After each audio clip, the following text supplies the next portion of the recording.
ନମସ୍କାର, ଜୟ ଶ୍ରୀରାମ, ଜୟ ଜଗନ୍ନାଥ। ଓଡ଼ିଆ ଯୋଉଟା କଥା ଅଛି, ତେଲିଆ ମୁଣ୍ଡରେ ତେଲ, ସେ କଥାର ପ୍ରଯୁଜ୍ୟ କ'ଣ ନା ଯେଉଁମାନେ ପ୍ରତିଭାବାନ ବ୍ୟକ୍ତି ସେମାନଙ୍କୁ ଆଉ ଟିକେ ସୁବିଧା ଦେବା।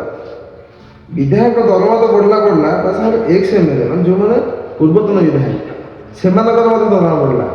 ଦରମା କେମିତି ବଢ଼ିଲା ନା ତାଙ୍କର ଯାହା ବେସିକ୍ ସାଲାରୀ ପାଉଥିଲେ ପେନ୍ସନ୍ ଆକାରରେ ତାହା ପାଇବେ ଏବଂ ଯିଏ ଯେତେ ଥର ବିଧାୟକ ହେଇଛନ୍ତି ସିଏ ଗୁଣନ 3000 ଲେଖା ପାଇବେ। ମାନେ ଯିଏ 2 ଥର ବିଧାୟକ ହେଇଛନ୍ତି 3 ଗୁଣେ 6000 ପାଇବେ, ଯିଏ 7 ଥର ବିଧାୟକ ହେଇଛନ୍ତି 7 ରେ 21000 ମଧ୍ୟ ପାଇବେ। ଆଉ ଗୋଟେ ରହିଲା, ଓଡ଼ିଶା ସାରା ଭାରତର ସବୁଠୁ ଗରିବ ରାଜ୍ୟରେ ଗଣା ହେଉଛି, କିନ୍ତୁ ଓଡ଼ିଶାରେ ଆମର ଯେଉଁ ବିଧାୟକ ଅଛନ୍ତି ସେମାନେ ସବୁଠୁ ଅଧିକା ଭାରତ ବର୍ଷରେ ସବୁଠୁ ଅଧିକା ଦରମା ପାଉଛନ୍ତି। ଓଡ଼ିଶାରେ ପାଉଛନ୍ତି 3,45,000, ଏଇ ନୂଆ ଯେଉଁଟା ବଢ଼ିଲା।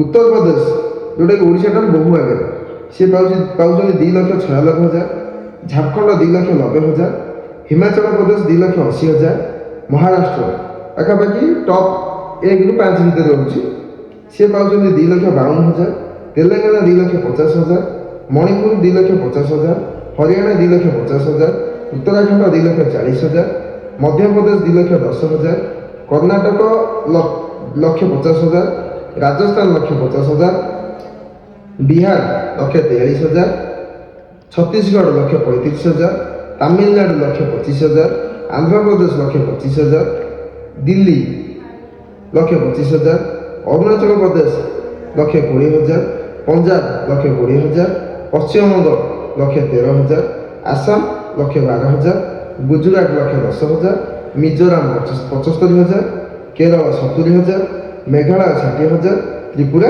50,000।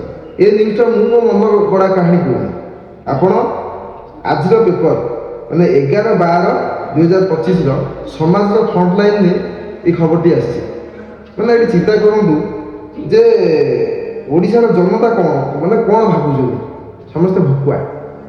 ଏଇଥିପାଇଁ ଭାବୁଛନ୍ତି ଯେ ସବୁ ଜାଗାରେ ମାନେ ଓଡ଼ିଶାଠାରୁ ବହୁ ଉନ୍ନତତର ରାଜ୍ୟ ସେମାନେ ପାଉଛନ୍ତି ବହୁତ କମ୍, ମାନେ ଲକ୍ଷରୁ ଆହୁରି କମ୍, କିନ୍ତୁ ଏମାନଙ୍କର ଦରମା ଦରକାର 3,45,000। କିଛିଦିନ ନ୍ୟୁଜ୍ ତଳେ ଆସ୍କାର ବିଧାୟକ ସରୋଜ ପାଢ଼ୀ ମହୋଦୟ କହିଲେ ଯେ ଆମକୁ ପଇସା ଅଟୁନି, ଆମେ ପୂଜା ପାର୍ବଣରେ ଯାଉଛୁ ଯୁଆଡ଼େ ଚାନ୍ଦା ଦେଉଛୁ, ଆଉ ସାଂଗଠନିକ କ୍ଷେତ୍ରରେ ପଇସା ଦରକାର, ତାଙ୍କ ନିର୍ବାଚନ ମଣ୍ଡଳୀରେ ଭୁବନେଶ୍ୱର ଆସିବା ପାଇଁ ତେଲ ଖର୍ଚ୍ଚ ଦରକାର, ଏତେବେଳେ 1,11,000 ଟଙ୍କା ତାଙ୍କୁ ବେସିକ୍ ସାଲାରୀ ଆଗରୁ ମିଳୁଥିଲା, ସେଇଟା ପାଉନାହାନ୍ତି। 3,45,000 ସେଇଟା ବଢ଼ାଇ ଦିଆଗଲା। ଏଥିରେ କ'ଣ ଟୋଟାଲ୍ 3 ଦଳ ବିଜେଡ଼ି, ବିଜେପି, କଂଗ୍ରେସ ସବୁ ବିଧାୟକ ଏକମତ ରାଜି ହେଇକି ବଢ଼େଇଦେଲେ। ଆଚ୍ଛା, ଶିକ୍ଷକମାନେ ହାଉ ହେଉଛନ୍ତି, ପିଏମ୍ଜିରେ ମାନେ ଚିତ୍କାର କରୁଛନ୍ତି, ତାଙ୍କର ବଢ଼ୁନି। ବେକାରୀ ସମସ୍ୟା ମାନେ ବହୁତ ସଙ୍ଗୀନ ପରିସ୍ଥିତି, ତା ଦେହରେ ସେଥିରେ ମାନେ ମୁଣ୍ଡ ନ ପୁରେଇ ତାଙ୍କର ଦରମା କେମିତି ବଢ଼ିବ ଏଥିରେ ଆଉ କେହି କିଛି ମୁହଁ ଖୋଲିଲେନି, ସମସ୍ତେ ନୀରବ।